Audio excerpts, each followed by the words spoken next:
আচ্ছা, আমরা প্রত্যেকেই আমাদের জীবনের একটা মূল উদ্দেশ্য নিয়ে জন্মগ্রহণ করে থাকি, তাই তো? ঠিক সেরকমই আমরা যখন ভক্তিপথে এসেছি, সেটাও কিন্তু মাধবের বিশাল বড় একটা প্ল্যানিং।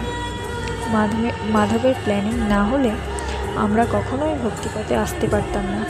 যেমন দেখুন, মীরাবাই পূর্বজন্মে মাধবী ছিলেন, গোপী ছিলেন।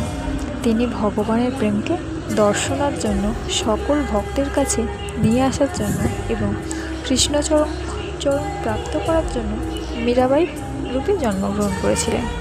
ঠিক সেরকমই ভগবান আমাদেরকে, আমরা যে ভক্তিপথে এসেছি, আমাদের ভগবান সিলেক্ট করেছেন। তাহলে আমরা কত ভাগ্যবান ভাবুন তো, কত সৌভাগ্যবান যে ভগবান আমাদেরকে সিলেক্ট করেছেন। তাহলে আমাদেরও একটা মূল উদ্দেশ্য আছে। তাহলে সেটা কি?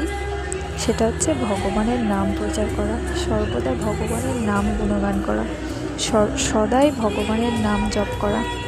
হরে কৃষ্ণ কৃষ্ণ কৃষ্ণ হরে হরে, হরে রাম রাম রাম হরে হরে, রাধে রাধে।